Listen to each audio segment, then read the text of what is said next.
says it is done. The Lord says it is done.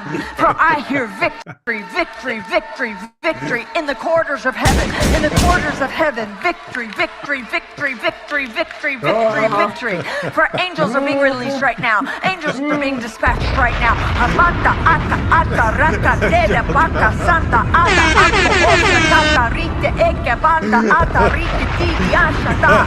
For angels have even been dispatched from Africa right now. Africa right now. Africa right now. From Africa right now. They're coming here. They're coming here. In the name of Jesus. From South America. How long does it take an angel to travel from Africa? They're coming here. From Africa. From South America. Angelic forces. Angelic reinforcement. Angelic reinforcement. Angelic reinforcement. Why is it exotic? How does she know? How does she know that that's what the angels are doing? I hear the sound of victory. I hear the sound of victory. I hear the sound of victory. Let me take this. I hear the sound of victory. This is insufferable, man. Oh, you know that was in relation to the presidential election, right? Oh yes, oh yes, Yeah. oh yes. Angels were coming to help Trump win.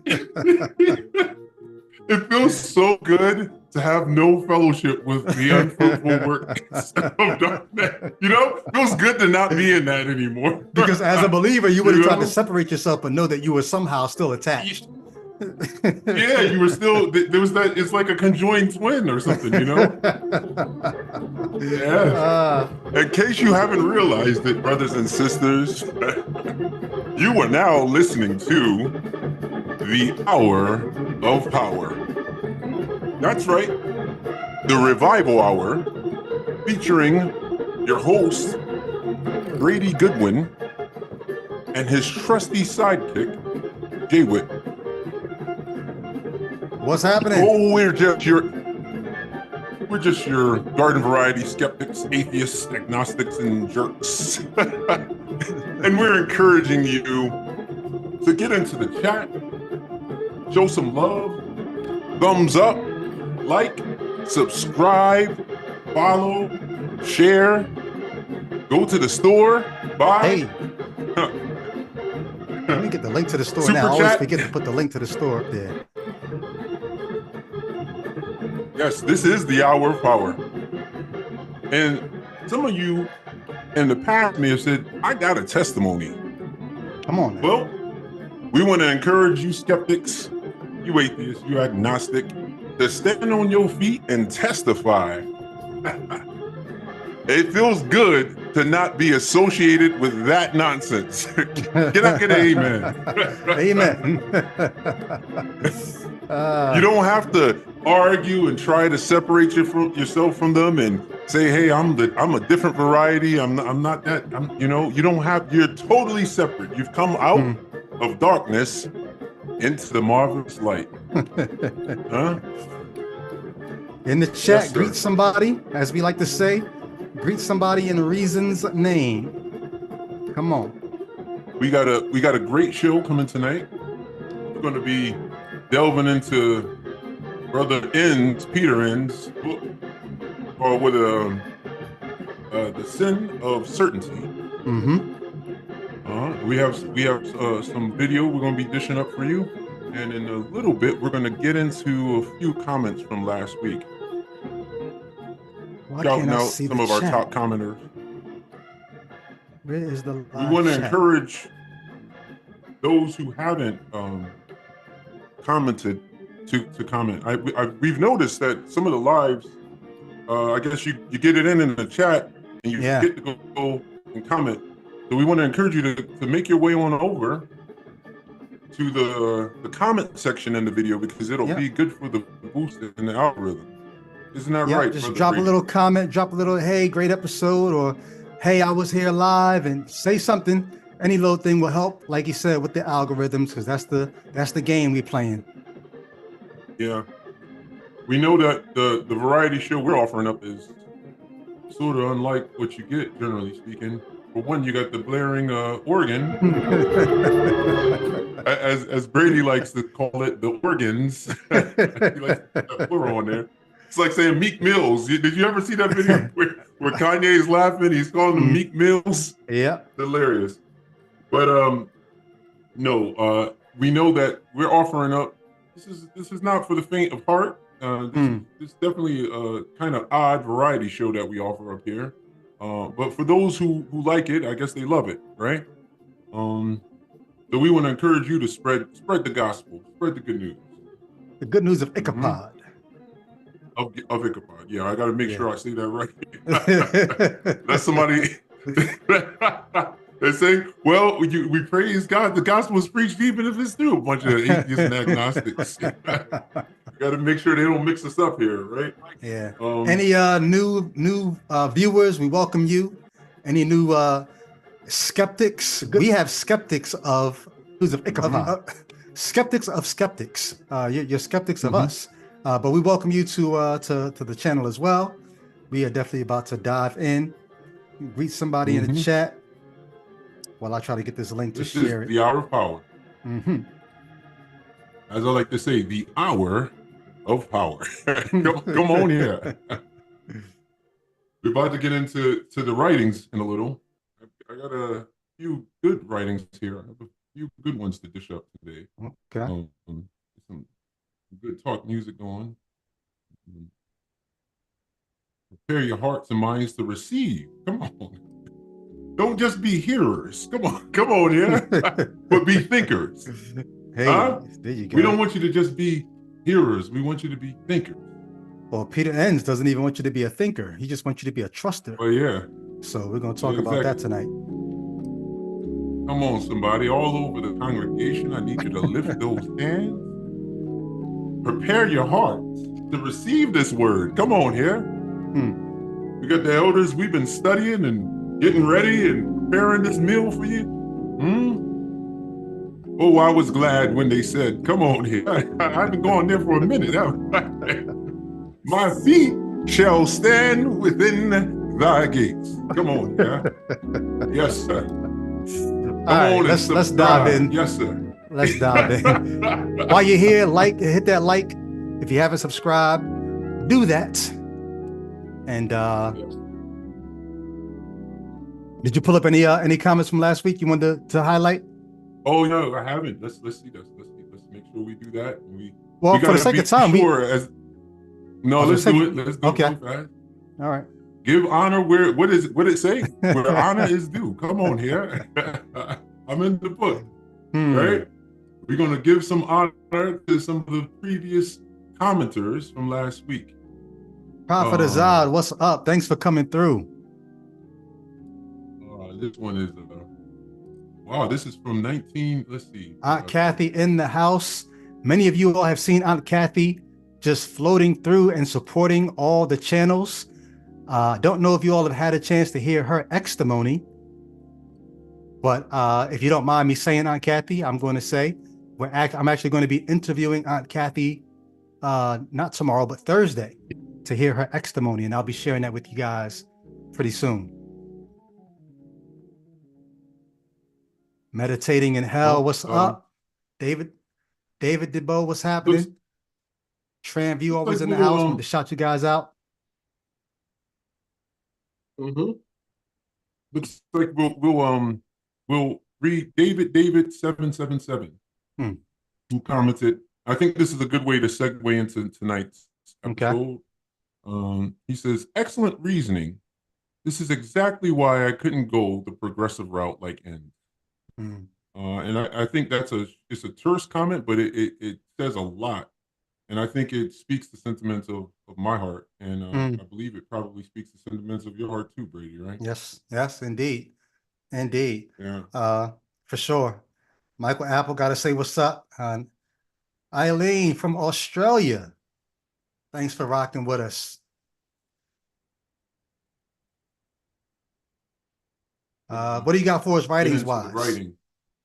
Yes, we're gonna get into also anybody, if you have any interesting we just had Easter Sunday, Resurrection Sunday, for those who used to call it that. I never called it that as a Christian, even with all of the pushback from Christians to try to be more Christ-centered with the holiday. I never called it Resurrection Sunday, but just passed. My family has a habit, a tradition of getting together every Easter, every Thanksgiving. And so it was interesting to get together with the family and to sort of try to walk around the elephant in the room, that we were there because of the holiday, but I was not in celebration of it. I don't know if any of you had any interesting, anybody go to church this past Sunday? If you went to church this past Sunday, throw that in the chat. I'm very curious. For any I just yeah, go ahead. any decons, deconstructing or deconverting, if you ended up for the sake of family or for whatever, if you ended up in church this Sunday or had anything Easterly pop off, throw that in the chat. I'll try to scan that. But go ahead, Jay Witt. No, I was just going to encourage the listeners, as I did it a few weeks ago. Be sure to drop where you're listening to the pod in the chat, or perhaps in the comment section, just so we can occasionally look. Whenever I do get a chance to look at comments, I can look and just see how far the reach is, and also it's an encouragement to the other skeptics in the house, right? Yes, indeed, indeed. Uh, Also, let me throw a Easter, programming note real quick. You can super chat us. You could $1, $5, $10, whatever. Give a super chat if you want a question. If you have a question for me or Jay Witt that you want to make sure that we don't miss and we respond to, or a comment, or you just want to send some love, please do that. That helps us with all the cost that comes with, even when it comes to making thumbnails for the videos here. We, just to have the software to do all that kind of stuff. Every little bit helps us to be able to pay for the things that we do to keep this running. But go ahead, Jay Witt, you were saying. No, I was just saying regarding Easter, we don't typically see things that are actually historical with dates that vary the way Easter does from year to year. Yeah. Brady, did your birthday change its day? Did the day of your birthday change? Just wondering, no. It's just food for interesting. thought for those.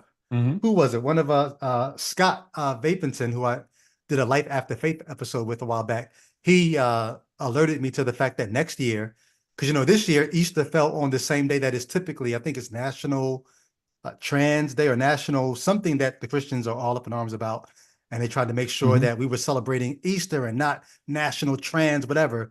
But because Easter moves around, it fell on that day. Next year, Easter's going to fall on 420.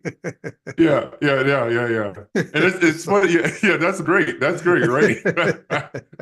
But it's like, yeah, that should be a signal to some people that it's kind of not all that historical, whatever we're doing here, because things that historically happen on a day don't typically shift that, have that. Well, to be fair, you're going back into antiquity in times where they didn't keep. We're numbering our calendar looking back, so they would not have known that it was March the 30th or April 4th. So, to be fair to them. Yeah, but then you can't be mad at other holidays like National Trans Day or whatever when it happens to coincide either. So by the same token, if you're going to just have this kind of arbitrary date that you're going to choose to celebrate this, right, then you can't get mad at the other person, right? Right. Yeah. Who's got a fixed date? Into the writing. All right. So our aphorism for the evening is Alfred Whitehead. Okay. He was born in 1861 and he died in 1947. I'm just going to can I just be a little honest with you? Can I just be a little honest? Whenever we read these people who we're getting these aphorisms from, I'm always curious of the date, because what I'm thinking is what was happening to Blacks in this country at that time. And I'm also thinking, what's the likelihood that this person who we're about to read this aphorism from was a racist? And we may not have any way of knowing. We may know something, but I just wanted to be upfront. Whenever I hear these dates, that's a my mind goes great there. observation. Great observation. And as you will know, some people try to use this against, I believe, when I was a Christian, I heard people use arguments against Charles Darwin, saying that he was a racist, or that, and one of the things as a Black, we got to talk to the Black brothers and sisters who are atheists and agnostics. One skill you learn through life, growing up in the West and possibly having been colonized, is you have to learn a certain ability to discern and distinguish between the value of the information Mhm. and the character of the person who may have carried it, because so many of the historical characters that innovated, et cetera, in the West were deeply racist. And I learned pretty early on that if I was going to reject information because the person was racist, I would find myself with a very limited Mm. pool of information to pull from, just being English speaking and having Right. been born in an area that where colonization was really As ingrained much in as my I agree and amen what you're saying, Yep. Hmm. it's interesting because I have a hard time running that same ethic by Christians from that era who were slave owners. Hmm. And you know what I mean? Like Yeah. it's one thing to say, oh, this was just some dude from the past, secular as he may be. He was a man of his Hmm. time. It's another thing Yeah. to try to say, oh, this was a person who, quote unquote, knew and loved God and all that kind of stuff and was a slave owner. That's not even what tonight is about. So I just Yeah. I No, threw that but in no, there, that's but yeah. I'll piggyback on that. That's a good if that's see the problem when I was a Christian handling a guy like Jonathan Edwards, who was a slave owner, et cetera, and argued for slavery, was I had to call him my brother. Hmm. So there's a big difference Yeah, that yeah. this we can hot link back to the opening segment where I said, isn't it good to not have to have no fellowship with these guys in this unfruitful work? Right. See, Right. when you're a Christian, you kind of have to embrace some of these Hmm. racist guys like Jonathan. You have to figure a way Because your belief is to, you're going to see to them in heaven one day. You're going to have to embrace them in heaven as a exactly. yeah. Exactly. So there's a certain kind of cognitive dissonance, and it's just much more complex as a Christian. Whereas Hmm. as an atheist, you could say, "Oh, that guy was a jerk," but that was true. But I don't have to embrace him as my brother in Christ. You see what Yeah, I'm saying? yeah. So I think it's a All right. little easier in that. But anyway, So Alfred Whitehead. uh, Alfred Whitehead, born in 1861, died 1947. Hmm. The first one is somewhat deep, and he says the deepest definition of youth is life as yet untouched by tragedy. One more time. And it's more to it than meets the eye. The deepest definition of youth is life as yet untouched by tragedy. Are you saying light or life? Life. Mm-hmm. The deepest definition of you is life as yet. Youth, Oh, as in youth. youth, like a young person. Okay. Yes. Yeah, yeah, okay. Youth. Yeah, because we were going to have a whole other conversation. um, Yeah.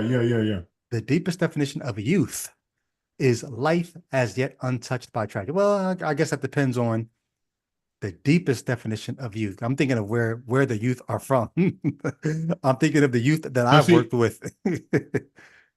now, okay, my pushback, and not pushback, the way I hear it, I think this writer, this aphorist, would say that the young person who has been touched by tragedy has been sort of robbed of it. Hmm. See what I'm saying? So The that deepest definition of youth is, a true youth is one where the tragedy has not yet touched down. You see but what I I'm mean, saying? think about I the think it's an history of the interesting way. world. Think about the history of the world. Where has tragedy not touched the lives of some youth, whether it be, familial trauma or societal, whatever. Anyway, I guess Yeah, it's you're sort of somewhat of the cynic. idealistic. It's sort of Yeah, idealistic. I feel like what he's saying is that what you really associate with youth is that innocence before Yeah, you really had to face the. yeah. But okay, let's go to the second one. Okay. So he's like, "Oh, take it or leave it," right? Well, just growing up where I uh, came from, it's just very hard to think of youth as, but I guess like you said, if you think of what they should have had or maybe whatever. And anyway, yeah. Sorry. yeah. Hmm. So let's read his second one. His second one is not ignorance, but ignorance of ignorance is the death of knowledge. Not ignorance, but ignorance of ignorance is the death of knowledge. I like that one. Yeah, I Yeah, really like that one. that's a good one, right? Yeah. It's sort of Yeah. like the Now, idea of say more. What say you? um, they talk about the different stages of learning. First you don't know what you don't know. Then you learn a little bit more, and now you know what you don't know. Oh, I need to study that subject. I didn't even know I needed to study that. You get a little bit further, and now you know what you know. When that topic comes up, I know I can handle myself. And then the last stage is you don't even know what you know. Whatever you do know, you're not even aware of how many situations it can be applied to. Like, because you know X, you actually don't even know how much you actually know just by knowing that. But that to be I stuck just at feel that like first stage of I don't know what I don't know, to be ignorant of what I'm ignorant of. That's where you don't want to be. And I think sometimes, a lot of times it's said, I guess you could say positively, where the person who's ignorant of a lot often thinks that they know much more than they, like the Dunning-Kruger thing, where they think that they're more accomplished or more knowledgeable than they actually are. They're ignorant of the fact that they're ignorant.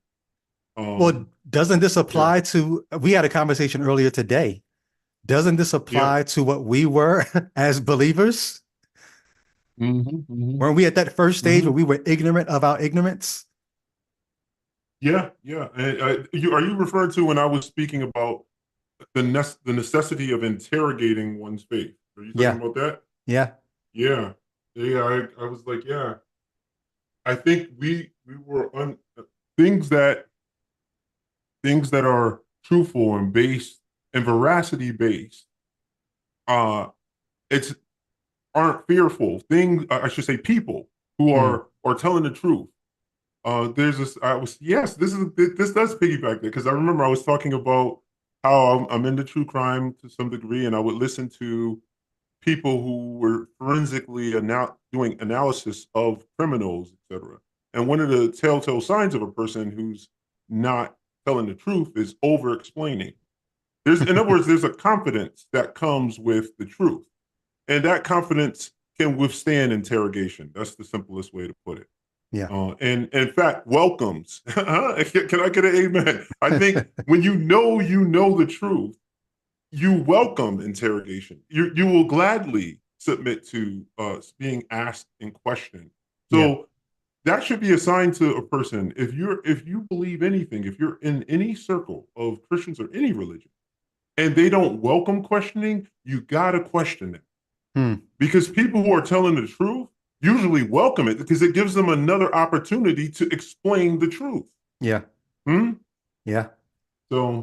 but anyway, I guess we got to move on.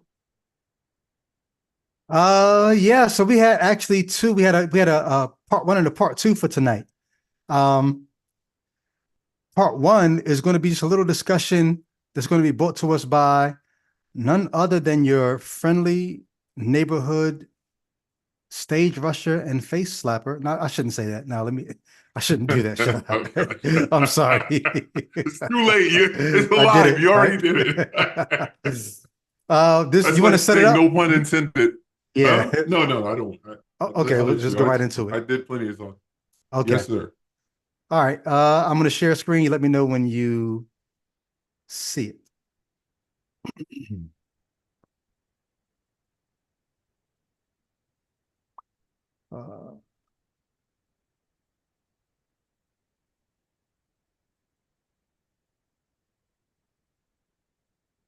Okay.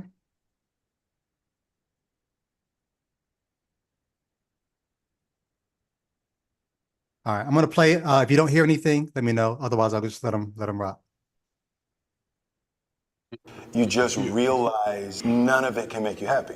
Once you've bought everything you want, and there's literally nothing on earth else that you want to buy. I just wish that was a gift that everybody could have, because there's nothing that material can do to satisfy you.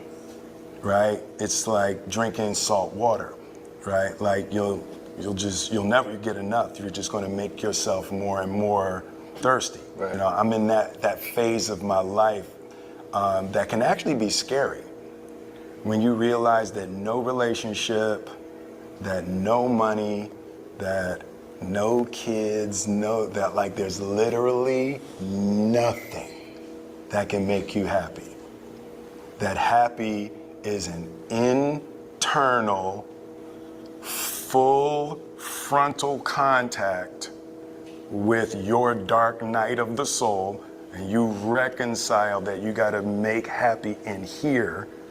You got to make happy in here with none of that stuff. Damn.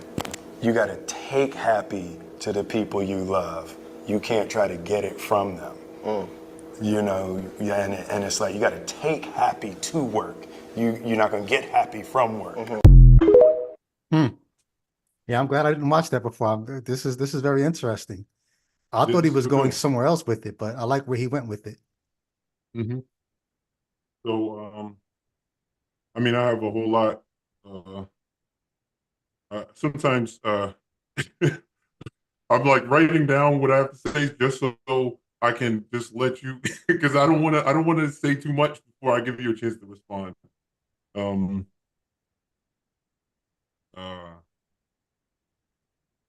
Yeah. So what say you, Brady?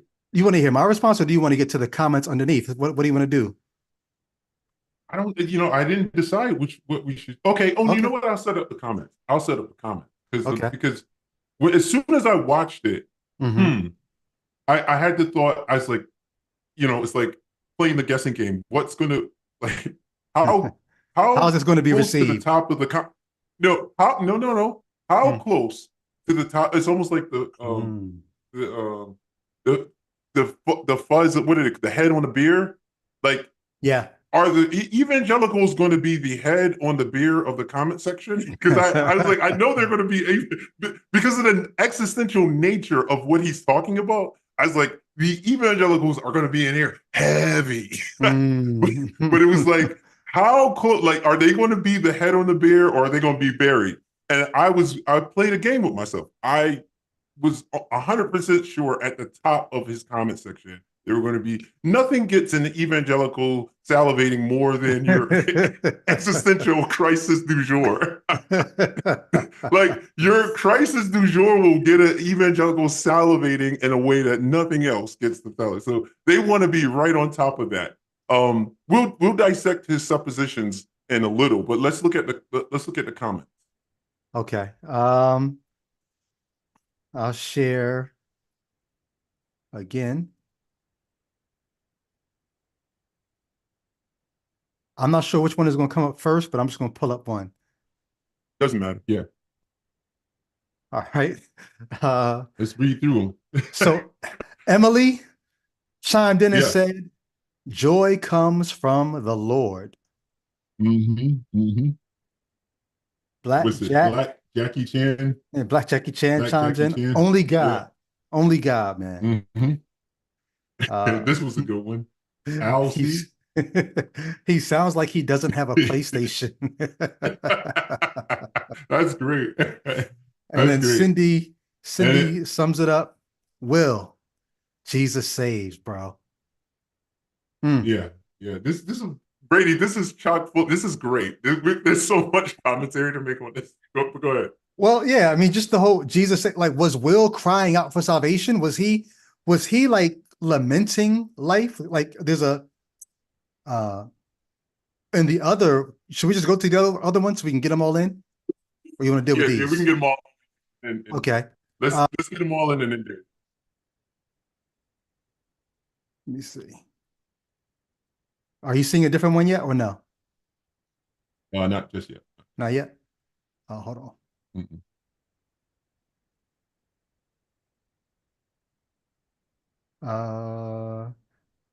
Hopefully this will pull up a different one.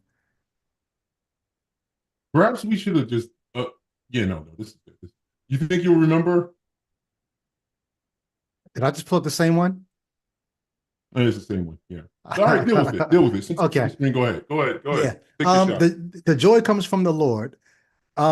He's not like, this flies in the direct face of what he's saying. He's not asking, does anybody have an external source that will plug him in to joy he's lacking? He seems to be saying that what he learned is how to tap into an internal source so that what he has, he takes it to where it needs to be, as opposed to trying to get it from places and people and things. So to come in and say, hey, I see you lacking that joy, Jesus got it. Like, you're not even you're not even hearing what the man is saying. It'd be one thing if he was sitting Yeah, there yeah. asking for your source, asking for that well that never runs dry, but he's not doing that. Mhm. You're trying Yeah. to solve a problem that he hasn't signed up for. Mhm. My first thoughts.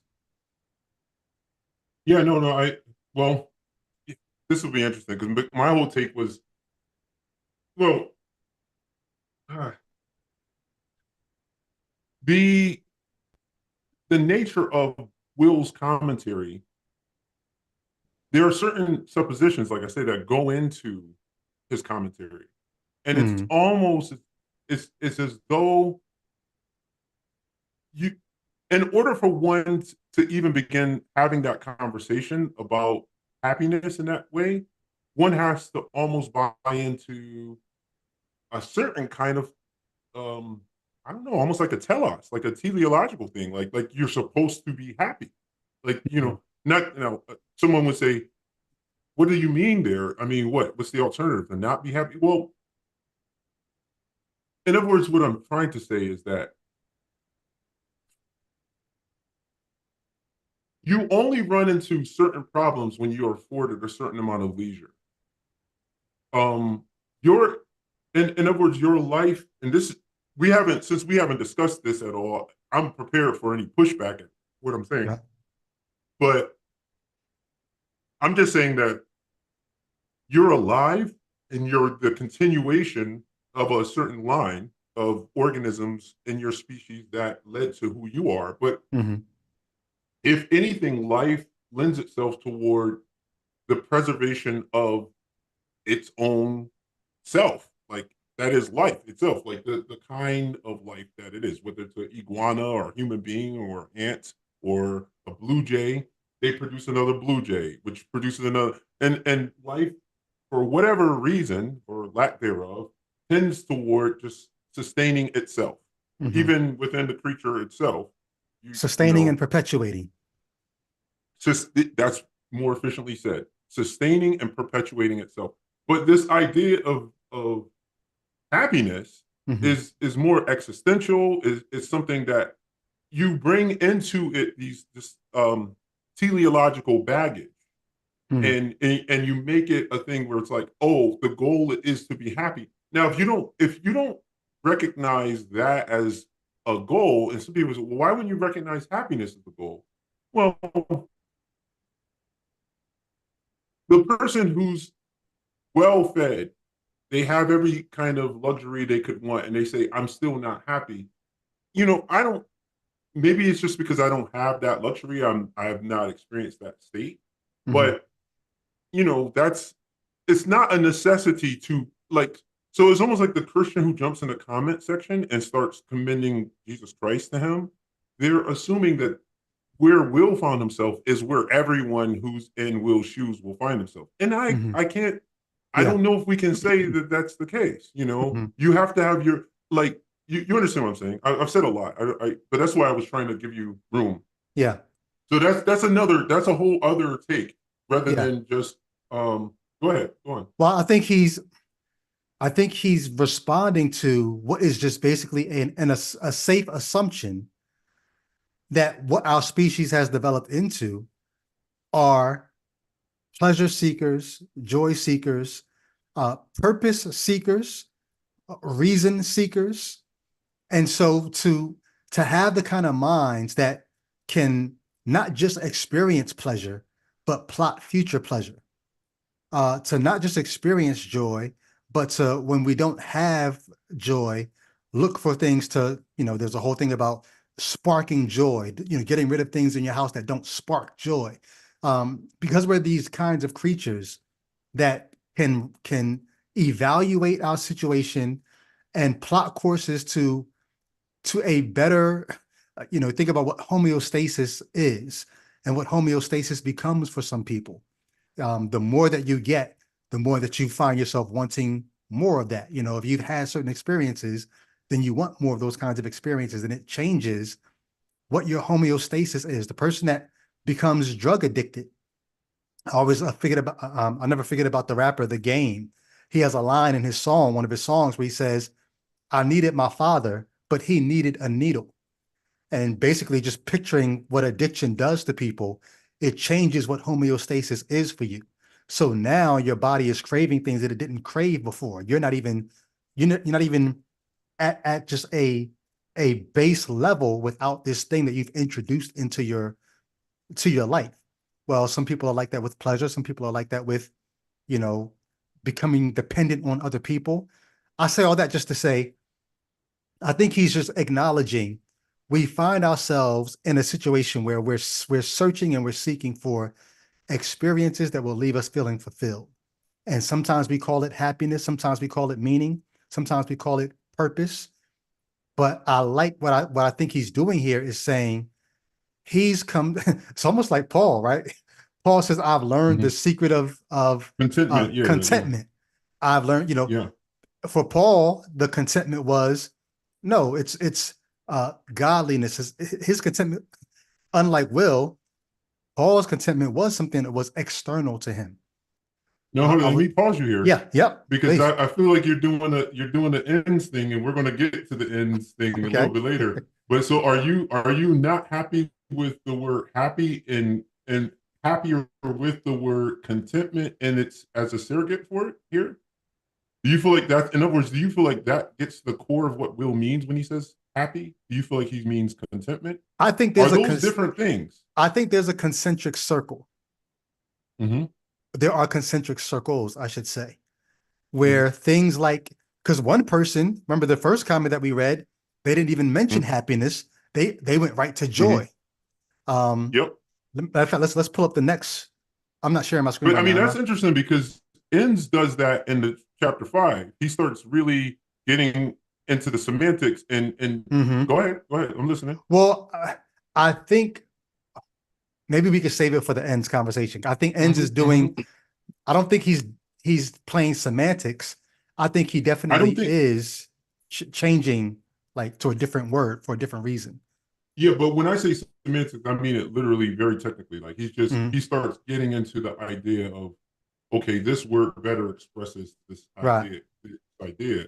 And it seems that some people who commented when they saw him, they felt like joy is a good surrogate for happiness. And they just went there, And I'm not doing that. I'm not saying that, but I do think, like I said, there are concentric circles between contentment, joy, happiness. I would even put things like peace in it, like just, in the way we use the term, we talk about having inner peace. You know what I mean? I think that there are concentric circles where there's overlap between those concepts. And that's why I went as far as to even put meaning and purpose in there. Yeah. But as we prepare to move to the next part, I'm just saying, I don't think we can take it for granted that his unhappiness with the things that life has brought him is something that all humanity would share too. Because I mean, happiness. But I don't even think really he's talking about unhappiness, though. I don't think he's expressing being unhappy. Okay, so you don't believe when he says he came to a realization that those things won't make you happy, that the implication there is that there's a degree of unhappiness if you're worried about being made happy? Well, yes, but I don't think he's saying that he is unhappy. Like the point of his agreed. Yeah. But I think that's an inference you can draw from what that when he says, "Oh, children," he's talking about himself. He's like he's had like so there's a certain kind of inference you can draw from this that this is him speaking from experience, right? So anyway, no. To your point, there probably are many people who would say, "No, my children do make me happy, or my job does make me happy." Like, that was my point. I get you totally. His admission that those things don't make him happy, right? You cannot apply that across the board. And the person that finds happiness in those things, now they do run the risk. And I think here's where the Christian would try to pull a gotcha, because I used to say this in my raps, like, what will you do when you lose those things? You get fired tomorrow. Yeah, what will you do when you lose your life? You're dead. Well, at that point, it doesn't matter anymore. But as long as you're here. What I'm saying is there's always a risk with anything. Like, what the hell does that even mean? Like, what are you going to do when you there's like anything you do. I never forget. I was going out with a woman, and at one point she's like, "Would you like me if I didn't have this?" And I was like, "I don't even know if you'd quite be you." Wait. Your words broke up. Say, what are you saying there? I probably don't need to repeat it. Okay. Let's, All right. But somebody commented, let's keep it moving. Tay Scott commented, Solomon Ben said this. And once again, I think this person is missing what he's saying. Yeah. Like Solomon is in his bleak, everything is a chasing after the wind. Solomon ended in his, sort of like Paul, like, yo, trust your creator in the days of your youth. That's really all you can do. And then, but then Solomon did say, yo, enjoy life while you have it. Like, that's all you can really do. Yeah. But Will is tapping into something else. And just last night, I was talking to somebody about getting high. I got high-ish, I should say, for the first time last year, and tried several times. Tried one time, couldn't get high. Second time, got a little bit high. Third time, no high. But I was saying to this person I was speaking to last night, like, I don't know why. I feel like I have a high tolerance when it comes to THC, so it doesn't really do much for me unless I'm just doing it wrong. But I've always been the type where I get high on life. Like I've never needed anything external to boost me or put my head in the clouds. And so I can relate to what Will is saying. Like, no, I found out that I have to bring happiness to places as opposed to trying to get it from places. I just think that's a very real place, and I respect that approach to life. And to come and say, Solomon Ben said this, only Jesus can give you that, I think it's missing the point of what he's saying here. Let's just appreciate the fact that if you wrote that sentence, Solomon Ben said this, and you said it and wrote it in proper English, it wouldn't hit the same. Just think Solomon Ben said this, like, it has a certain kind of, I don't know, certainty to it. I don't know. But yeah. Well, I guess I sort of segued into the ends discussion, which, look, man, can a man be converted? Come on here. When we started off into Ends book, I did not want to be here.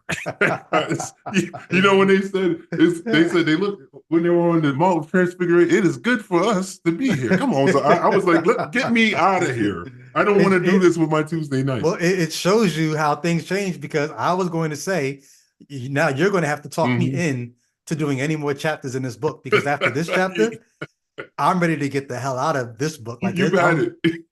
Yeah. It's to me, it's there's so much gaslighting going on. It's nauseating to me. So let's see how this goes. No, I found myself intrigued as hell with his talk about the Lord. Okay. Interesting. What you guys can do in the chat, anybody, we've already had one person who said they have read several of Ends books that they found helpful, but then when they started reading this one, they were pretty much done. Do you think this book is helpful to people? Maybe we should continue in it. You know why? Because as I was reading this chapter, I was hearing Ends words come at me from other people that I've been speaking to over the last couple of years. And I'm like, oh, that's where you got that from. Same terminology. I'm like, you got this from him. So because this has been so helpful to so many people in terms of helping them keep their faith, maybe we should stick with it. But I'll tell you one thing. When I left, you call me a fundy, say, hey, you left from an anti-intellectual fundy faith or whatever, which ironically was quite intellectual in its own way. But people would say that my viewpoint on the literalness of the days and Genesis, that was fundy. I never considered this kind of liberal hugging and embrace of the text. I never even considered it. And now I'm convinced that it was, I saved myself some valuable time. Like, so I'm reading about this now, having left and been like, well, in some sense, I never needed to consider it, because the arguments here are so bad that I'm glad I never even Yeah. Following my intuition is Mm. following your intuition isn't always the best way to Right. go.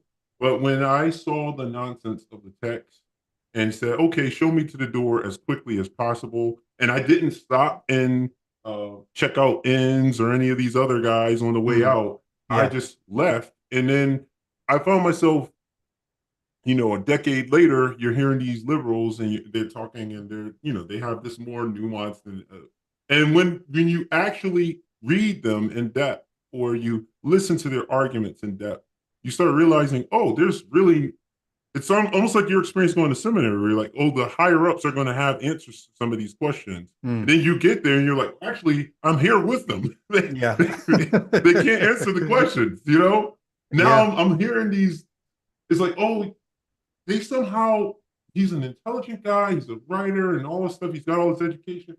So there must be more to it. It's literally the Wizard of Oz. You go there and it's like a dude with a curtain and he's the smoke and mirrors, just that's Yeah. all there is. I said it when we dove into this book, into chapter 1. This was confirmation for me because I read Ends in 2014 and I didn't read any more from him because I knew I never met him, but I just had a Yeah. feeling the way he ended Evolution of Adam. I just Yeah. knew it was going to be a bunch of just gaslighting. And I said, Smoke and mirrors. I'd rather read people that are going to level with me as opposed to do whatever the heck is happening in this book. So let's dive into it. I have some We highlights. got to start calling these guys magicians. We got to start calling them magicians instead of theologians because they literally are pulling magicians' tricks. The magician, he looks like he's been sawed in half, but but he's actually, it's just a trick. That's what this is. Mm. Yeah. So what do you have? You have highlights and notes, or I have a lot of stuff highlight, but I don't know what the best way is to go through. If this time you've got some I stuff think you the want to best dive way into as well. Do you have the visuals to share with them of Yes. the text the way you normally do, or no? Yep. I'll So share my I'll screen follow now. you, and if Okay. there's something that I need to like chime in, I'll just chime in. They'll have the visual. They'll have visual. Come on here. We're trying to get you to learn with the visual aid and the audio. So yeah, right. having the visual aid would be great. So quick overview of this chapter. He's going to try to convince the reader that belief in the biblical sense is more about belief in who, not belief in what. It's not about the content of what you believe. It's more about the person.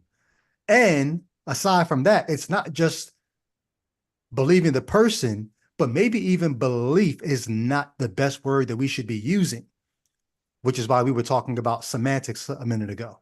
So we'll dive in. That's what this chapter is basically about here. So I have highlight here where he talks about, he kind of speaks for the person that might be saying, hey, Ends, like, isn't the heart of the Bible big on knowing what you believe? Doesn't the Bible tell us how important it is to believe the right things about God? And he says, you can almost see him not like belittling, but almost like, I was once there, but come over to where I'm at. So you almost feel like you need to catch up to where Ends is. He says, I definitely get where these questions are coming from. And remember, I don't think knowing or seeking to think correctly about God is wrong. Notice how he puts that in italics there. Not at all. The problem is preoccupation with correct thinking. So I look at this and I have a little note here. My note says something to the effect of, is this a false dichotomy? Because he says thinking correct thoughts about God is not wrong. That just shouldn't be your preoccupation. The question I have is, how do you know when it grows to the point of being a preoccupation? You're trying to find out what you believe. Even if he's nudging you more towards, no, it's not what, it's who do you believe? Okay, but at some point I need to know what I believe about this person that I'm believing in. He says, okay, it's not wrong. Just don't be preoccupied with thinking correctly about God. Well, what is a preoccupation? Like at what point? Like where do you, on the measuring between a healthy amount of caring about what you're saying about God is right versus, oh, at that point it's a preoccupation. Now you're in sin. So to me, it almost seems like a false dichotomy of telling someone, just don't let your pursuit of correct thoughts about God become a preoccupation, because you're not helping us understand where to draw that line at healthy caring about this at.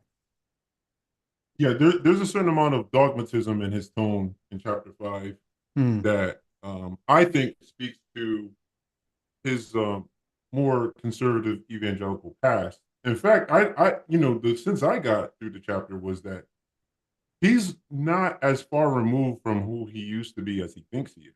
Exactly. Just even when you, we'll get to it, I guess, when the univocality of the text that he just assumes when he's proof texting things. I'm like, he's way more conservative. It's like the conservatives look at him and they think he's like Satan himself. And when I'm, hearing him in his own words, he sounds quite conservative. I mean, he believes that the text is speaking in a voice, in a sense. Yeah. It's like, he hasn't broken it up in a large measure.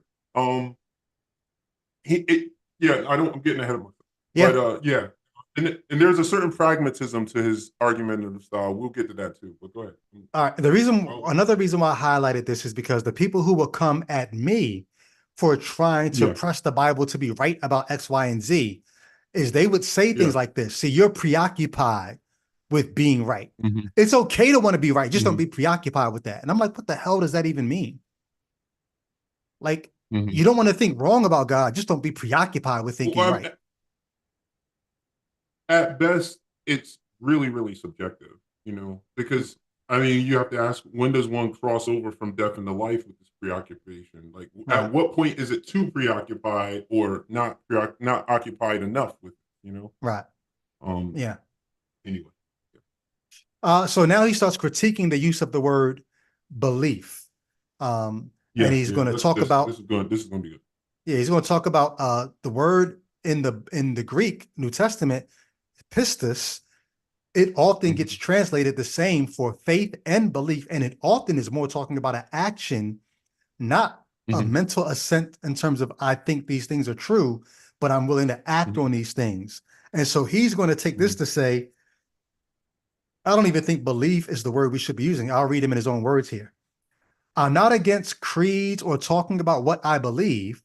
And this is where you're talking about, Jay Witt, where he does hold these certain tenets still. I'm not against creeds or talking about what I believe, but as it's used in the Bible. I think we should pause there. Sure. I think we should pause there. One has to ask the question, why not? Again, what do you mean? When do you cross from death into life? Where do you draw the line? If you say I'm not against it, that means you're for it. That's the negative way of saying I am for creed and talking about whatever. Okay, now the question becomes, where do you draw the line? Yeah. And why? Yeah. And why is where you draw the line the place for the line to be drawn? Why, when another person takes it a step further, do you say, well, no, you can't take it a step further? What's the basis for you? Here's the line for him. The line, I would almost guarantee the line for him is, if you're drawing the line in a place where you're going to end up in unbelief because of it, that's too far. That's where the line, no.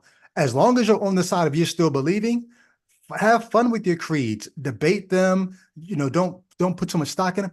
But at the second you find that something in the creed or even something in the Bible, if it's not true, it's going to cause you to lose faith. Well, now you're caring too much about right or wrong.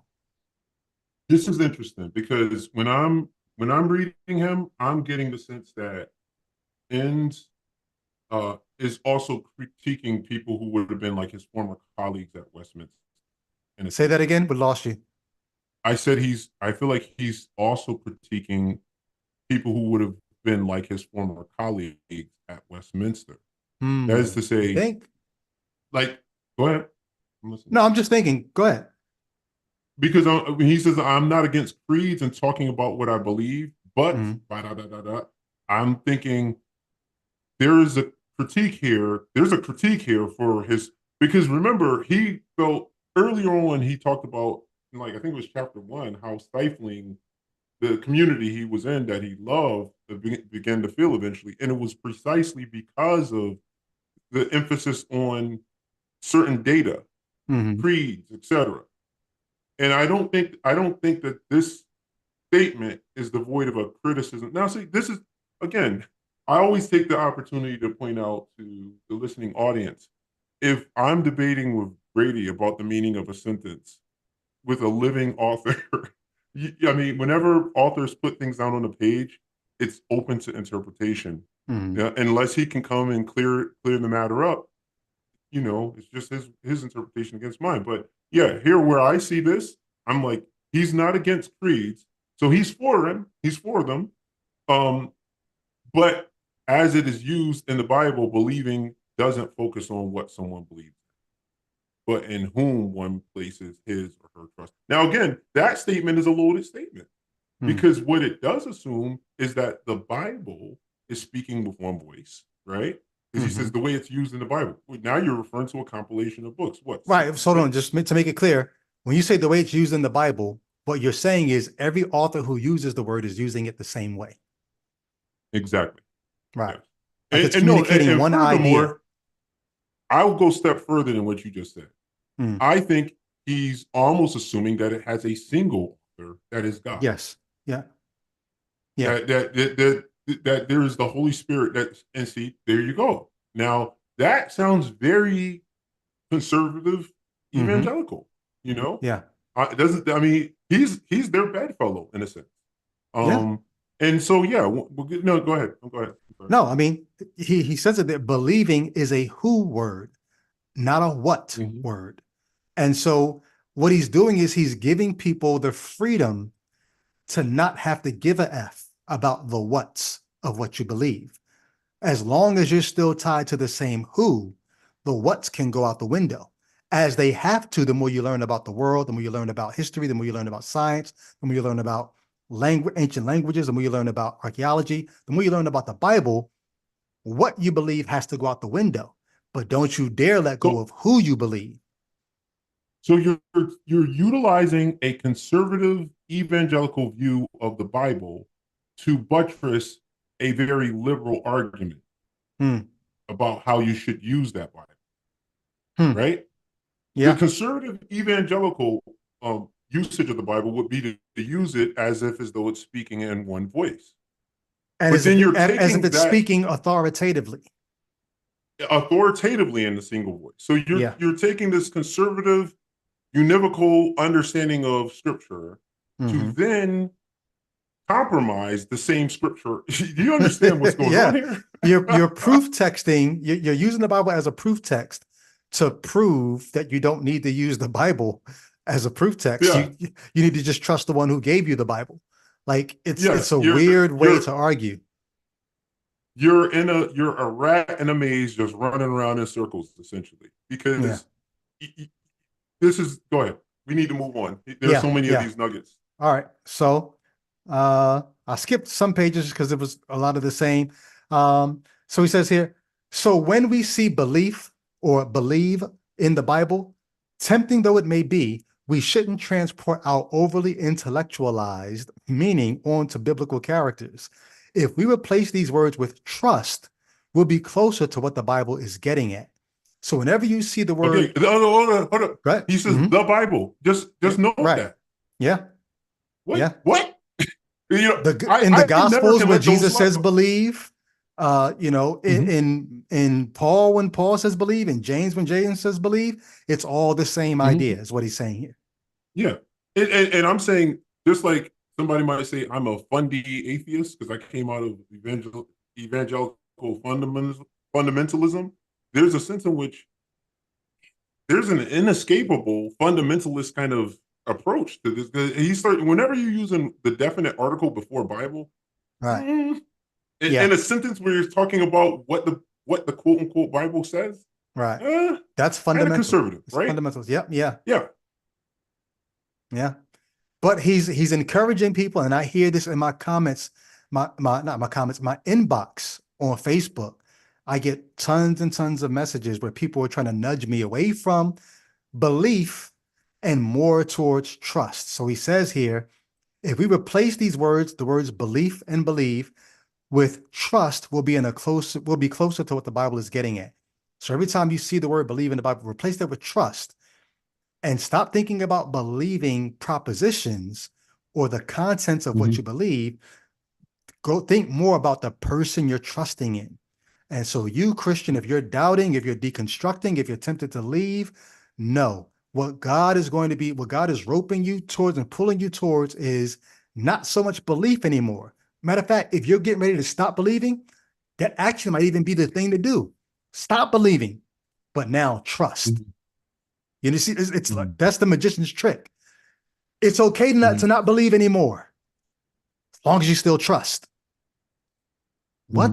And you know, I also notice what the reformers often would call like Romanist or Roman kind of like there's a certain kind of works kind of based nature of like he looks at faith and turns it basically into a works kind of thing, you know, which as an evangelical I would have really, because it seems like he's putting a lot of emphasis on what you do, and a lot of evangelicals, the way they're taught about soteriology is it has a lot to do with what God does for you, not what you do.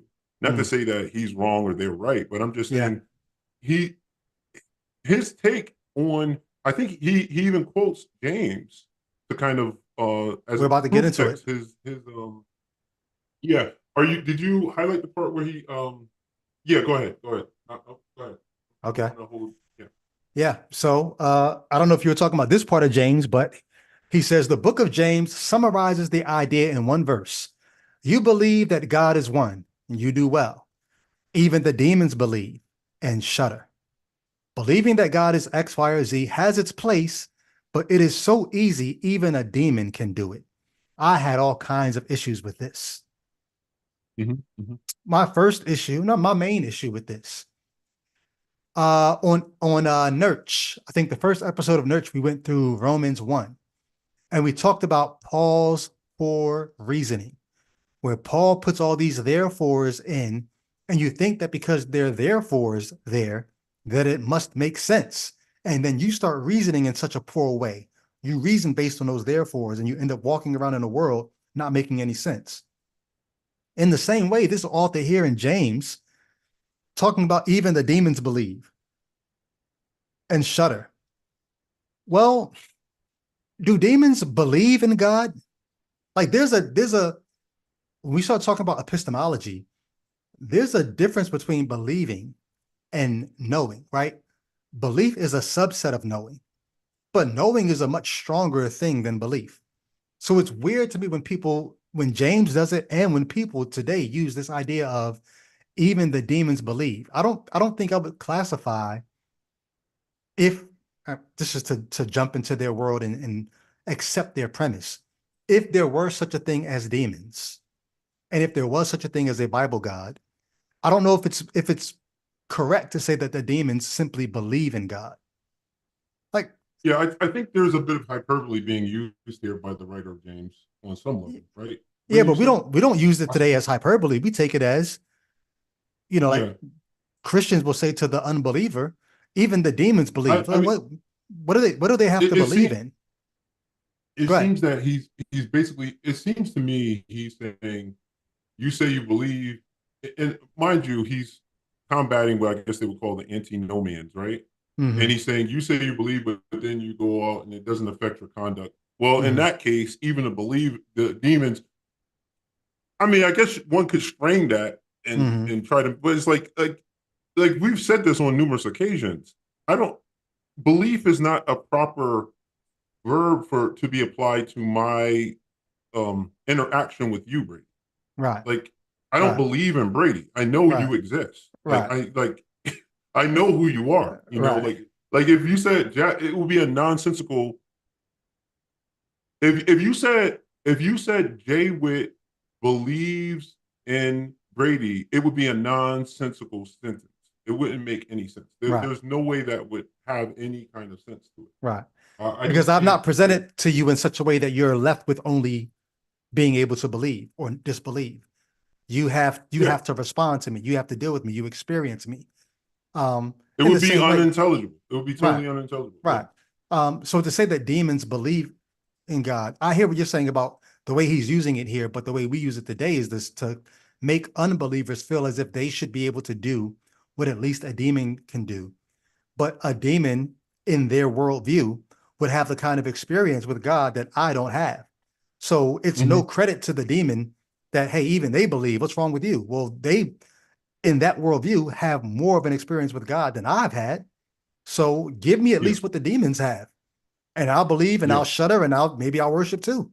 But I don't even have what they've had. So why are you, why are you trying to use this as something to say you should at least be able to do what they do? Yeah. Yeah. No, I yeah. Go It's ahead, so keep going. easy, he says. Like, but it's weird because what he's doing here is he's sort of making fun of the person who, oh wait, all you do is believe. Like, you're not into trusting God like I'm trying to get you to be. You just, even the demons believe. It's so easy, even the demons can do it. Like, if it's so Yeah. easy, there's a reason why it's so easy. they've seen God in this, the way this is all written out, in this storyline. So yeah, of course, And they it's know their easy for demons. them. They know their demons. By the Right. way. like it's easy to believe in a book that talks about demons if you know, hey, he's talking about me. Right. like there's like we have to speculate on this. This must be said because at least from the perspective of certain texts within the text, demons are not only aware of who they are, they're also aware of human beings.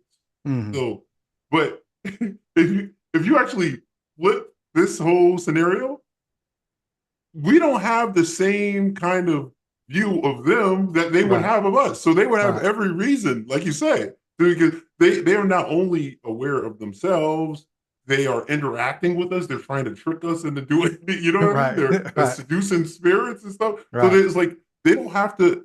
We are not an article of faith for demons. They don't have to be like, oh, there are these humans out there that you have to. No, they're trying to deceive us according Right. to the biblical text, right? Right. So, Yeah. So why? So they would have every reason. In fact, there's in some sense, why the hell are they demons? like if you think about it, they not only have all the information, but apparently, according to James, they believe and they're in hell or whatever. You know what I mean? Yeah. Crazy. It's so easy, Like just even think a about demon that. can do it.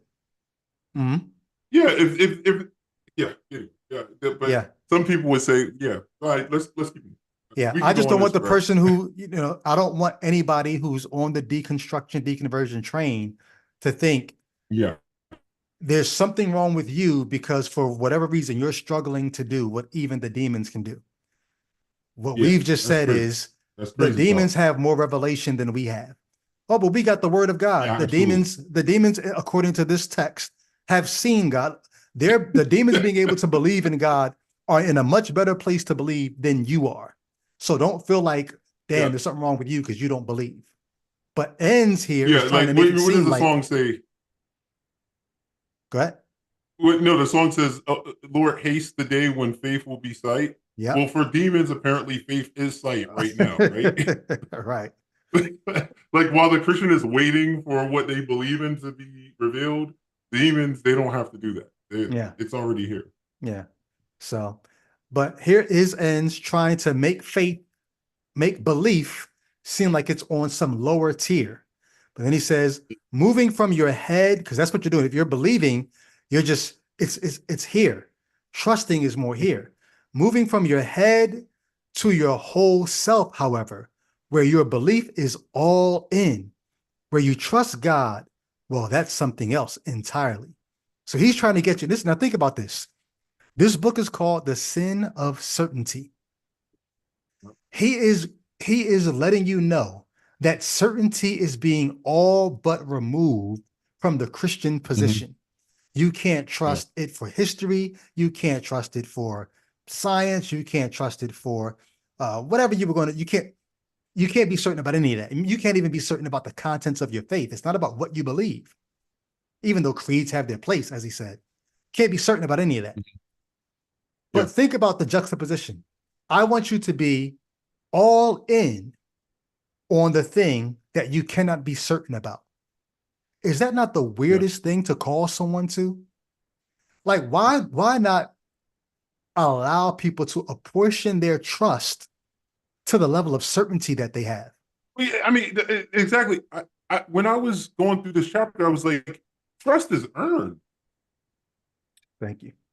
Trust is earned. Like, you don't. Come on, man. Hold on, Jay. Wait. Like, Trust is earned, and for people of the Bible, trust is earned by looking at the track record of this God throughout the Bible. So he's taking away the thing that supposedly earns you all this trust and still calling for you to be all in.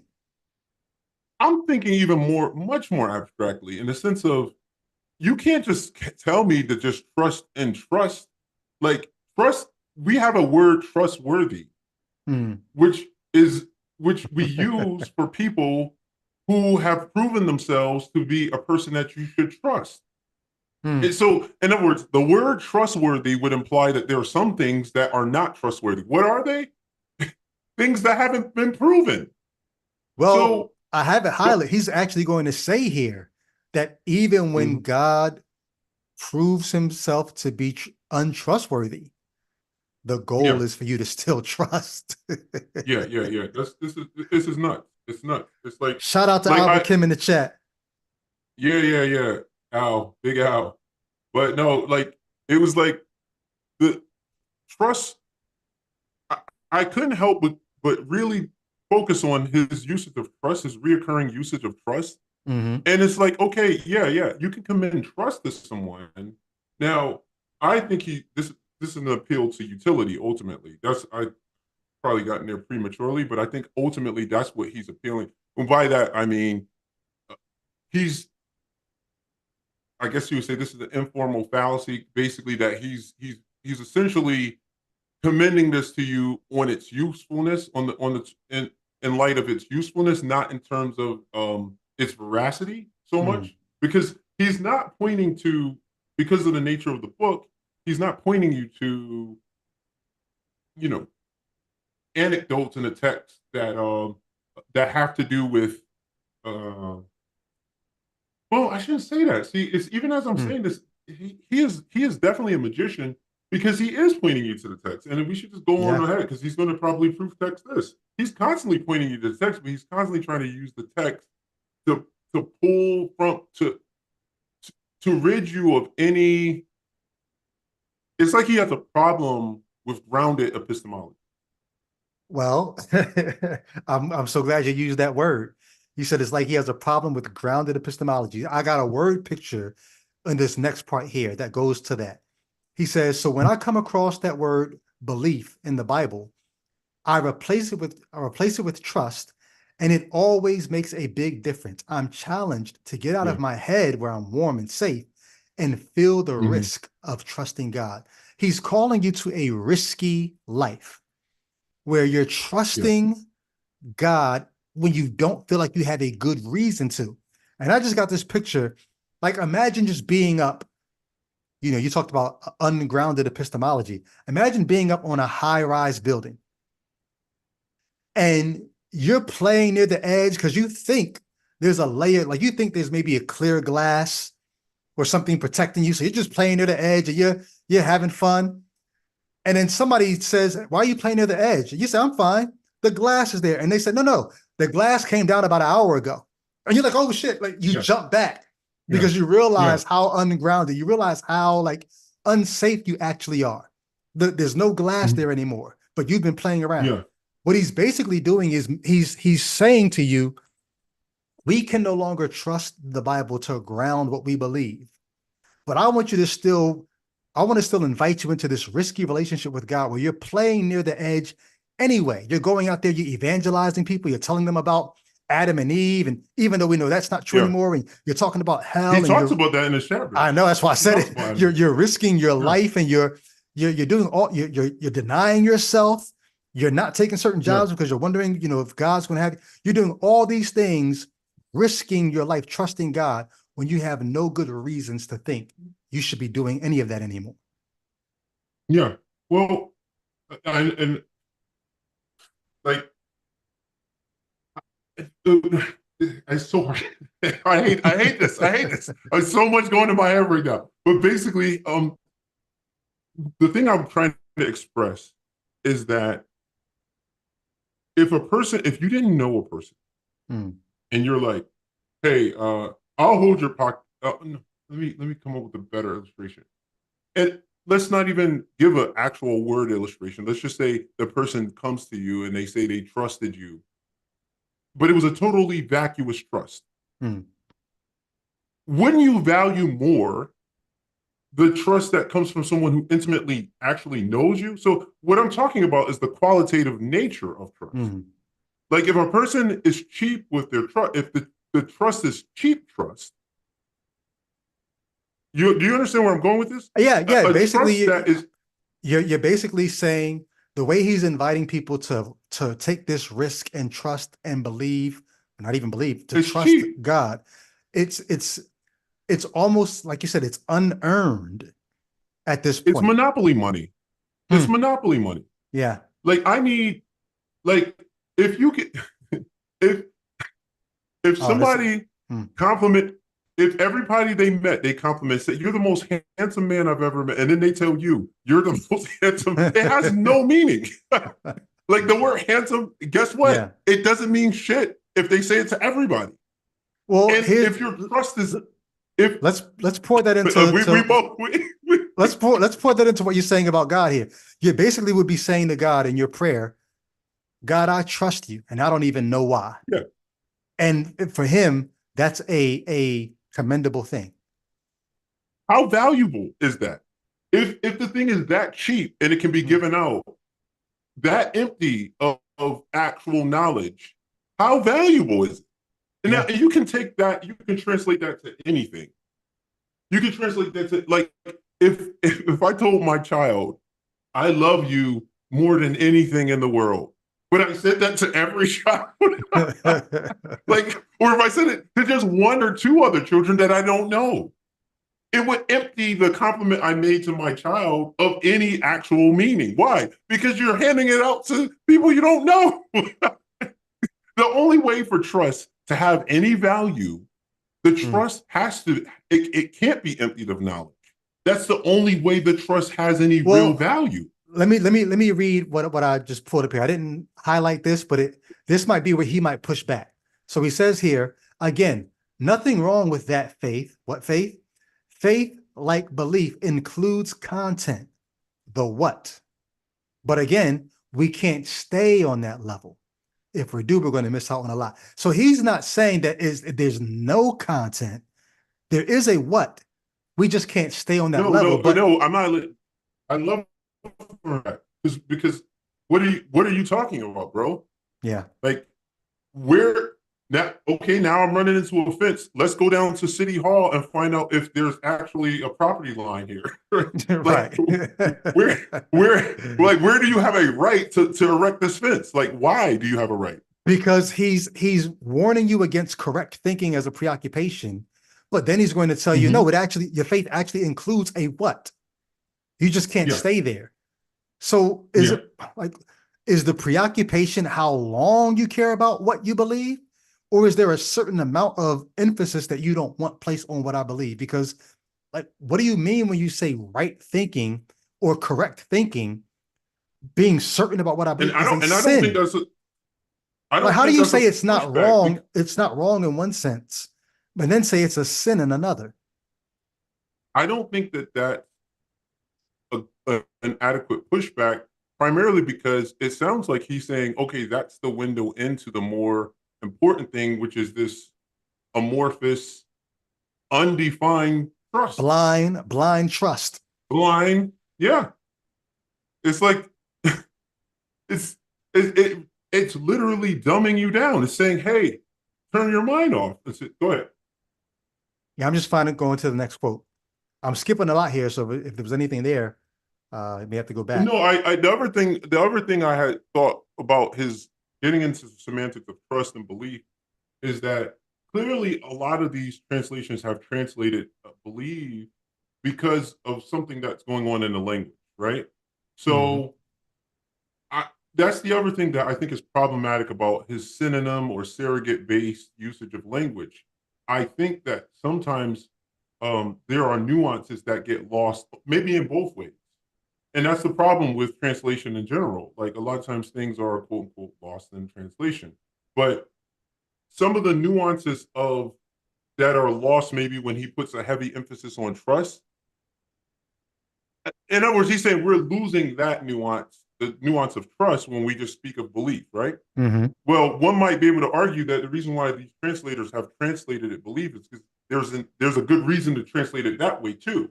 So that if you go over to trust, you might be losing some of the nuances of you get what I'm saying, Brady? I'm sorry. Yeah, well, I mean, we know this. What people do is they translate based on their current needs.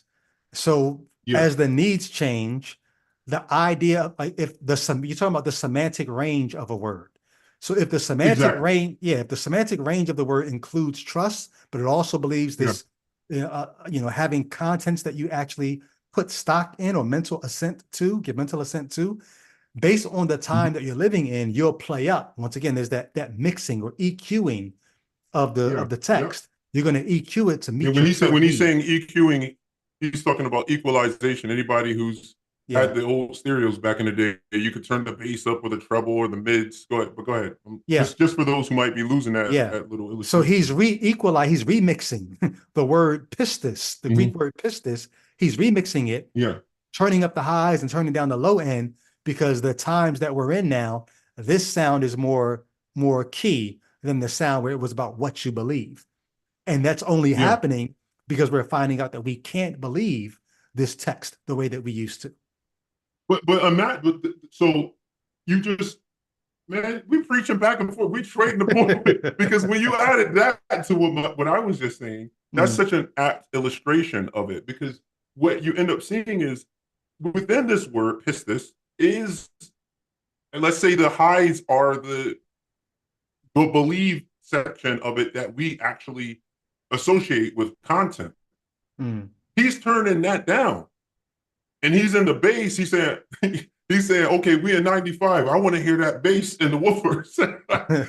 He's turning the bass up, and he's saying, hey, I want to feel more of the trust element. But understand, this is what Captain Dan always talks about. These are negotiations, essentially, because you're saying that for our context and for the purposes of science and whatever else, history, it's more important that we turn up the element of trust in the word pistis than that we emphasize the element of it that has to do with propositional truth, etc. But anyway, I'm probably going on too long. But this is where he gets to the stuff that you were talking about in terms of the content. He says, trust and faithfulness. These words in the Bible have to do with actions. So he's calling the believer to act, and only to act in response to what he says God and Jesus did. The contrast between your efforts and Jesus' faithfulness to you, shown in his obedient death on a Roman cross. Paul is interested in telling readers about what Jesus did, about Jesus' faithfulness, not what we do. God's grand act of faithfulness is giving his only son for our sake. God is all in. So now he's back on this, the content, all these things here that he says God did. Now you have to ask yourself, in light of what you said in chapters 1 and 2, are you thinking correctly about these things, Peter Enns? Like, do I need to think correctly about these things? Do I need to know how much stock I can put in these things? Because now I'm going to have to go and do apologetics and do some research to figure out, I've got to think rightly about these things if they're supposed to be the basis for the pistis for the trust that I now put in this God. You're giving me all these reasons of why I should trust him, but you already told me that I shouldn't worry too much about thinking correctly about these things. So which is it? Do I need to think correctly about these things, or don't I? Yeah, and he's definitely tapping into his more evangelical roots, his Westminster grounding there. But he's starting to sound much more like I'm going through chapter 5, and I'm like, they should thank God for this guy. He's one of them in a lot of ways, Well, Far more important, when we are faithful to each other, so he's calling Christians to be faithful to each other. Basically, like you said, do something. Don't worry about what you think, what you believe. Do something. Act on your faith. Trust. Do things for each other. We are at that moment acting like the faithfulness God, acting like the faithful God and the faithful Son. Being like God, that's the goal. Look at how certain he is here. Even though certainty is a sin earlier on in the book, now he's certain of what Yep. the goal is. Being like Yep. like God, that's the goal. And we are the most like God when we are certain. Oh, we are not the most like God when we are certain about God. That's funny, right?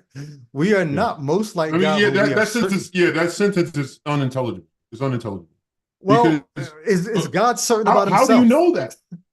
Yeah. Well, how do you know that we are not we are not like God when we are most like God not when we are certain we are right about God.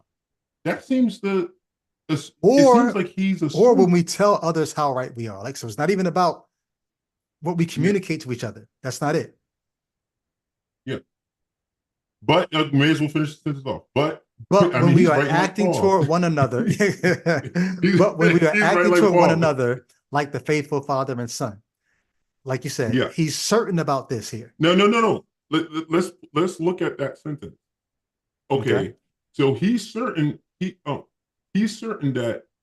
the father and son are faithful, and he's sure that he's right about that. Right? Yeah. If He we go seems to to the be. beginning of that sentence, he's saying we are most like God not when we are certain we are right about God, but he seems to be certain he's right that the father and the son are faithful. You Yeah. see what I'm saying? Yeah. Like the sentence itself, the sentence itself cancels its own thought out before it ends. Yeah. It's like the sentence, this sentence is not true. In Right. order for that sentence to be true, it would have to not be true. So it Right. cancels itself out. That's Yeah. what's going on here. Mm. Because he starts it out, and I'll read it one last time. And we are most like God, not when we are certain we are right about God. Now keep that in mind. Mm. Or when we tell others how right we are, but when we are acting toward one another like the faithful father and son. So he's certain that the father is and son are both faithful. And he's certain he's right Where's he about it. getting that from? Where is he getting it from? And Where? it might sound Yeah. like we're splitting hairs, but you see his circular kind of logic and reasoning in this. Now, here's the question. Mm-hmm. If you can have this wheel of circularity suspended on nothing, in Christianity, how does, like, can't you do this in Islam? I think you mentioned, right? Yep. You can do this in any belief system. You can take any religion on the planet and use this kind of rationale to legitimize staying in it. And that's why I think that it's an appeal to utility, because ultimately he's like, oh, essentially he's appealing to this because it helps him get along with himself. There's no real, he doesn't give you a reason to commend this to you. I mean, he can't. He It's a cancels certain it amount of out. pride. There's a certain amount of pride here because what you're doing is, on one hand, you're taking Christianity away. You're taking the tenets of the faith away. Then on the other hand, you're coming Yeah. back and saying, no, but we can't, we have to still trust these things. We just can't know for certain about these things. He says Yeah. here, being obsessed with making sure that we have all our thoughts about God properly arranged and defended isn't faith. That's not faith.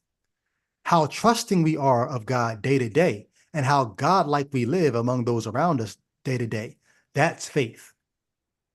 Yeah. So he's commending this version of faith that is, in one sense, devoid of doctrine. Yeah.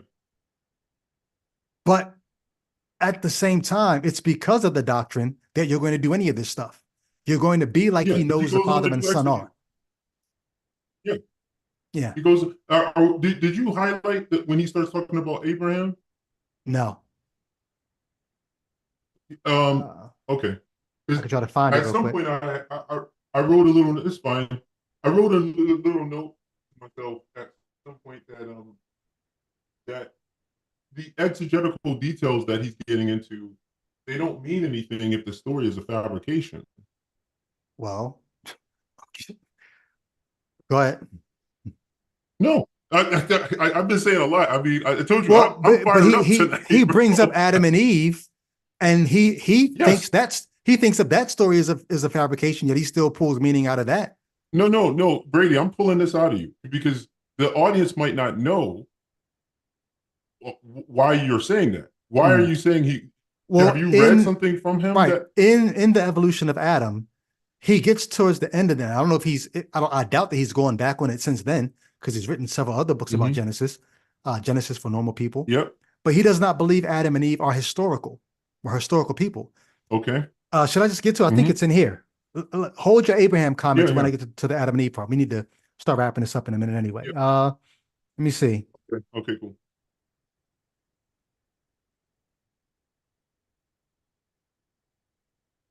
I just have this here highlighted. We miss what the Bible writers were after if we think of belief and faith as correct thinking words. Yeah. They are deep and hard words, more than we might have been led to expect. And they are beautiful words that move us deeper into the presence of God. So just think about what he's commending to you here. Getting deeper into the presence of God. Trying to see, do we need to read this? Oh, yes. So he says here, trusting God with all our heart is a complete surrender, a life decision to be all in, even though you can't be certain. Being certain is a sin, but still, I want you to be all in all the time. Look, y'all, be all in all the time. So have this trusting disposition about you, even though you can't be certain about what you're trusting. Just be all in all the time. He says, rather than relying on our own insight, our ability to understand, to fathom, to solve, to figure out, none of that. None of that is what you should be trying to do as a Christian. Trust remains when our reason betrays us, when we don't understand the mysteries of God.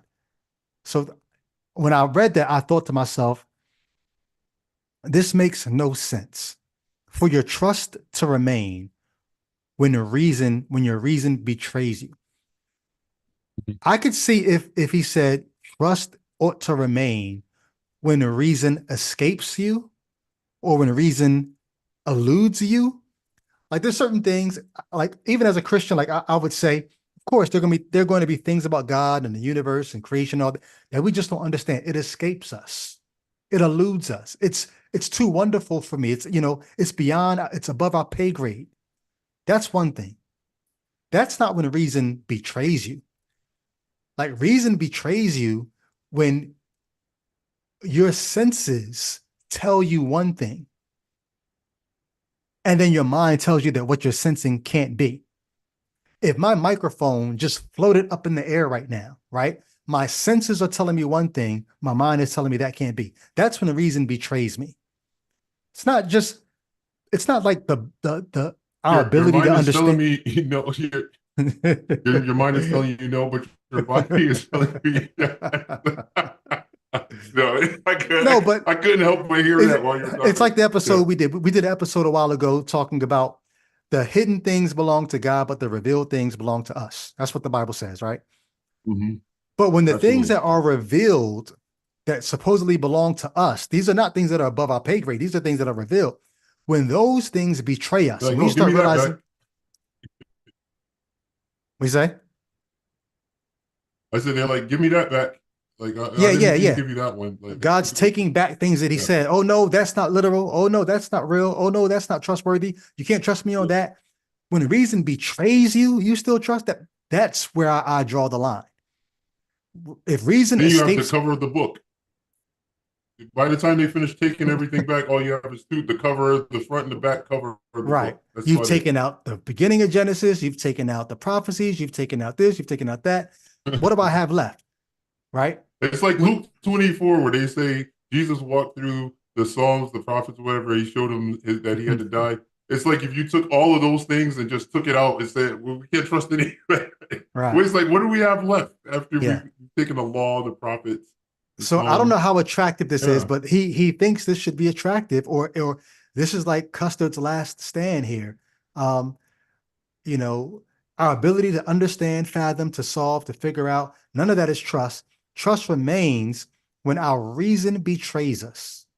We don't understand the mysteries of God, and faith when we don't see what God is up to, including, now check this out, including when God, for all intents and purposes, is not faithful and untrustworthy. Yo, we're not making this up. But he's getting a lot of mileage out of that. He knew he had to put that for all intents and purposes, because that's Yes. what he's squeezing into that phrase. When it looks like is what he's trying to say.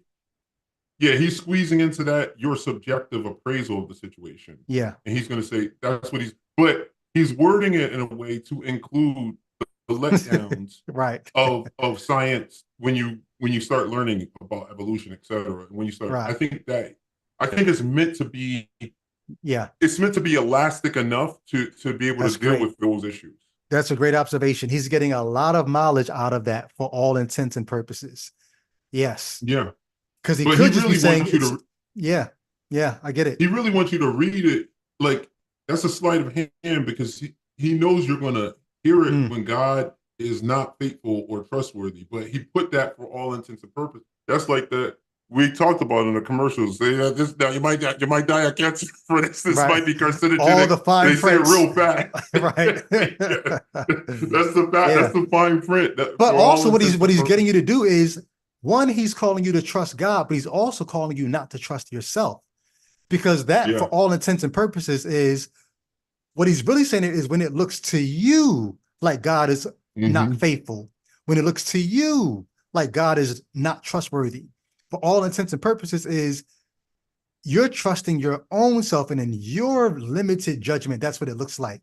But that's when you need to trust him all the more.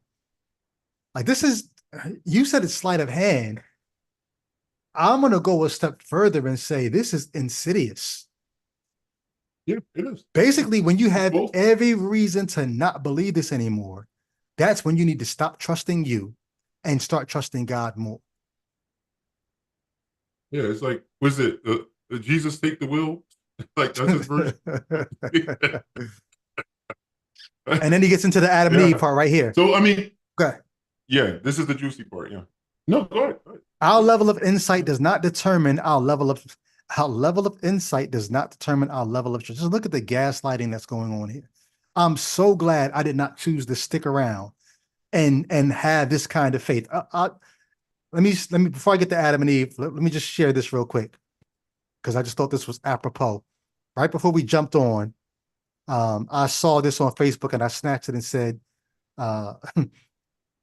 we could talk about this tonight. This is basically what he's showing. You've probably seen this meme or this picture before. This is, a meme that somebody came up with to say, never give up. So here the guy, this guy is going, he's losing his mind. He's digging away here. And he gets the diamonds are right here. Yeah. Right here. The diamonds are right here, but he gives up. This is what ends is basically trying to get the deconverting believer to do, is you've been digging, you found a bunch of things, you've realized that, oh, I can't really trust this anymore. But no. Keep trusting. Keep trusting, because you never know. God could be right on the other side of this thin layer that's left for you to just keep on trusting. And he's gonna show you why he was worth trusting. And really, you know what that little thin line is? We've said this before. That's death. Like right on the other side of this life, you're gonna realize there were diamonds there. But spend your entire life just keep digging in the same direction. And I'm sure that there are plenty of casinos that would love to plaster that poster up. Right.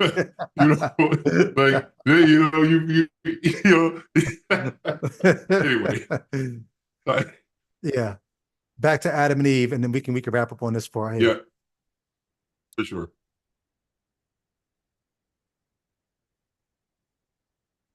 All right. So he says here, uh, our level of insight does not determine our level of trust. In fact, seeking insight rather than trust can get in the way of our walk with the Lord. I pity people who read this and think that's what I need to do. Stop seeking But this is insight. what they said to you. This is Yeah. what they said. They said, God never promised to answer all your questions.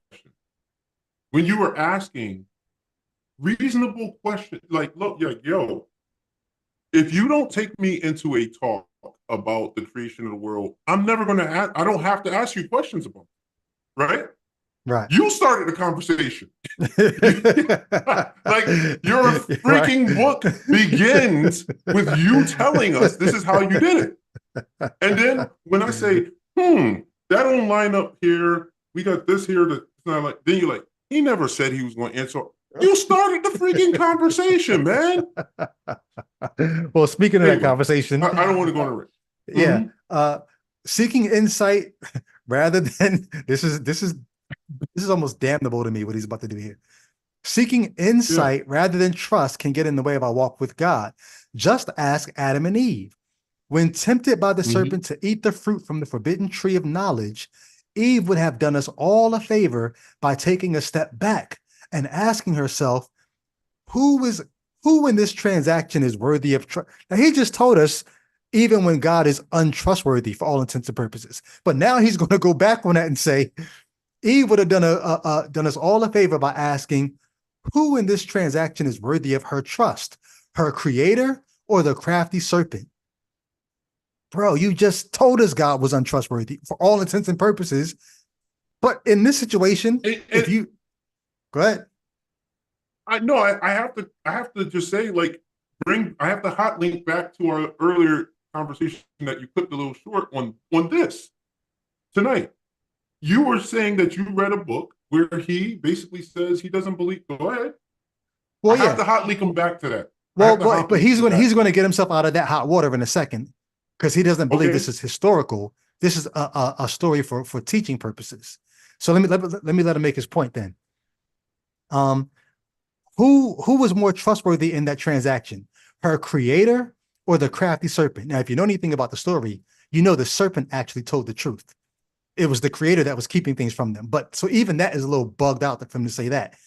But instead, she reached for knowledge, for insight. So now he's hot linking back to his point. Actually, you make a good point there. That might be lost on some people when you said the serpent was. He's like, you'll be like God, like you. I think he says something along those lines. Right. And then later they were like, now they're like us, right? Right. Eating from this tree is not going to cause you to die, and you'll be like God, having the knowledge of good and evil. And God knows that. God doesn't want you to have that. Yes.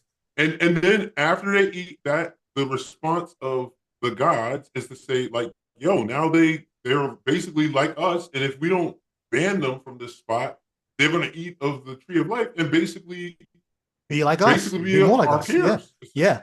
Our rivals even. So where is the craftiness? Right. Like, as they say in vernacular, where's the lie? Where's the lie? Where's the lie? Exactly. or you could just punctuate it with facts. Facts. Like it's like the serpent was like, yo, facts. But look at N's point though. They're gonna eat in the street. Look at N's point. But instead, she reached for knowledge, for insight, and the result was a rather serious rupture of their relationship with God. Insight was gained, but insight was gained. They knew they were naked, but at what price? And here goes the point of the story. The Adam and Eve story is about what happens when knowing is elevated above trusting. So he's basically saying that's not historical. That didn't happen. The story was meant to tell us rather than knowing, Eve went for knowing rather than trusting. That's the moral of the story. And that's what we should do today. Rather than knowing whether or not the Bible is true when it says this, rather than knowing whether or not we can trust the Exodus story or whether we could trust the prophecies in the Bible, rather than knowing any of that, you ought to settle for trusting instead of knowing. And if you can do that, you will have saved your faith. He's literally drawing the parallel because it's the knowledge of good and evil. So he's like, let me just bring them back to Genesis 3 to when knowledge becomes this thing that humans are after. Yeah. Which is it's ironic because knowledge is often not spoken of negatively in the text. So it's weird he takes anyway. That's all. We've already gone far too long probably. Yeah. Well, not too long. I haven't been paying attention to the chat, so I don't know what the appetite or tolerance is for anymore. But we're going to try to let's cut him there, and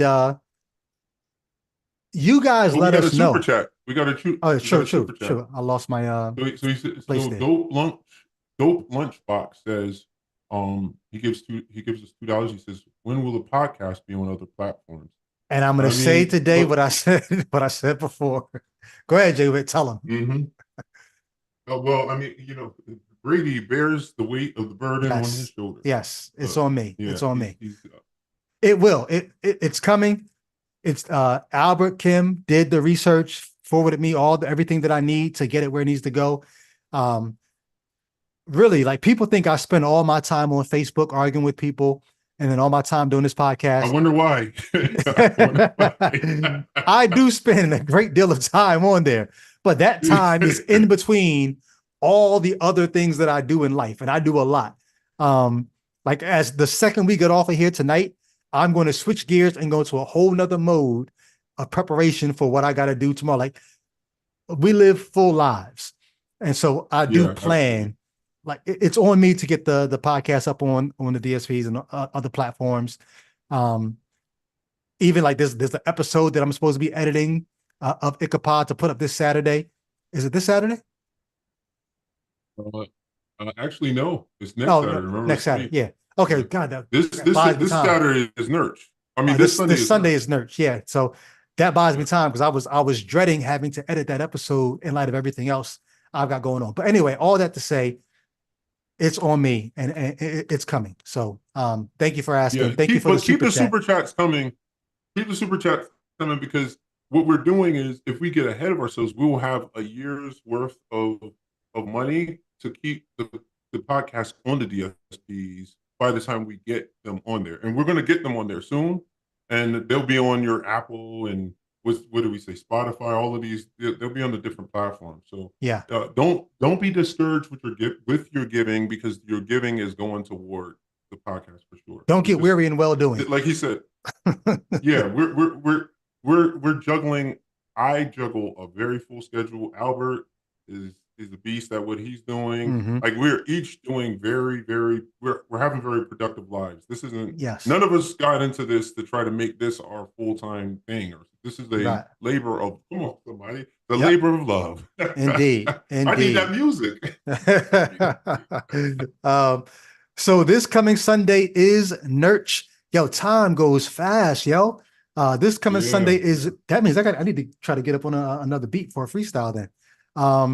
This coming Sunday is Nurch. We will be back on at 11 a.m. Eastern on Sunday morning. Me, Jay Witt, Albert Kim, going through Romans chapter 4, right? Or 3? Yes, 3. If I'm not mistaken, will be our third episode. Okay, yeah, Romans chapter 3. Get you some merch and any other super chats. I don't see any.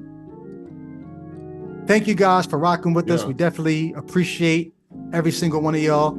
And we'll catch you on the next one. Much love. Take us out, Jay. Yes, sir. Yep. Yes, sir.